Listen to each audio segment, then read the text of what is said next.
రాష్ట్ర ప్రభుత్వం గ్రామ పరిపాలన గాలికొదిలేసిందన్నారు సిర్పూర్ బీజేపీ ఎమ్మెల్యే పాల్వాయి హరీష్ బాబు. పంచాయతీల్లో సర్పంచులు లేకపోవడంతో పాలనా బాధ్యతలను గ్రామ కార్యదర్శులకు అప్పజెప్పారన్నారు.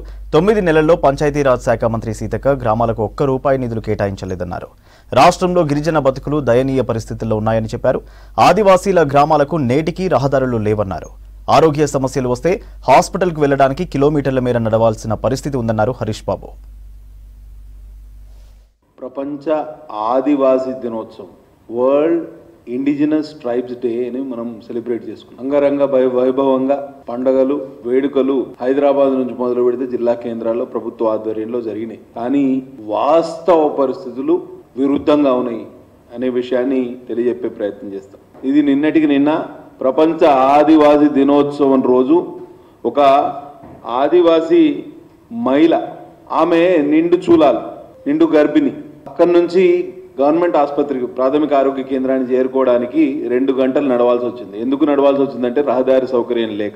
108 వాహనం, అంబులెన్స్ వాహనం వాగు వరకే వస్తుందనంటే వాగు దాటాలంటే 2 కిలోమీటర్లు నడవాలి. ఆ నడిచే క్రమంలో ప్రసవం, ఆసుపత్రిలో జరగాల్సిన ప్రసవం ఆ వాగొడ్డుకు ఆ ఇసుకలోనే జరిగింది. పర్యవసానంగా ఆ పుట్టిన శిశువు మృతి చెందడం జరిగింది. గిరిజనుల పరిస్థితి ఇట్లా ఉంటే వీళ్ళు వేడుకలు పండుగలు పబ్బాలు చేసుకొని సంకలు గుద్దుకోగానే సరిపోదు అనే విషయాన్ని మనం ఇంకా గుర్తించాల్సిన అవసరం ఉన్నది. సీతక్క గారు ఏం చెప్తారు, త్వరలో 4 ఏళ్లలో ప్రతి ఊరికి తారు రోడ్లు, వాగులపై వంతెనలు. ఆదివాసులకు ఏదో మెసేజ్ ఇచ్చే ప్రయత్నం చేస్తున్నారు, కానీ వాస్తవ పరిస్థితులు పూర్తిగా విరుద్ధంగా ఉన్నాయి. గ్రామాల్లో ఎంత పరిస్థితి ఎంత దారుణం అంటే ఇవాళ సర్పంచులు లేరు, సర్పంచుల పదవీ కాలం అయిపోయింది, వాళ్ళు పట్టించుకుంటూ లేరు. కార్యదర్శులకు, పంచాయతీ కార్యదర్శులకు అప్పచెప్పారు. అవుట్ సోర్సింగ్ పంచాయతీ కార్యదర్శులకు ఏం చెప్తున్నారు, మీరు జేబుల నుంచి ఖర్చు పెట్టండి తర్వాత ఇస్తామని చెప్తున్నారు. ఈ అవుట్ సోర్సింగ్ పంచాయతీ కార్యదర్శులకు 5 నెలలుగా జీతాలు లేవు. పూర్తిగా పల్లెల్లో పాలన పడకేసింది. మరి ఇటువంటి పరిస్థితుల్లో ముఖ్యమంత్రి గారేమో చాలా బిజీ ఉన్నారు అమెరికా పర్యటనలో.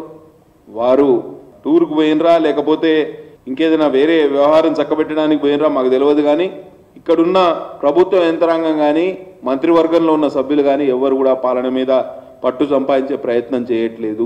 సీతక్క గారి మీద మాకు చాలా నమ్మకం ఉండే, కానీ ఇవాళ మా నమ్మకం పూర్తిగా సడలిపోయే పరిస్థితి.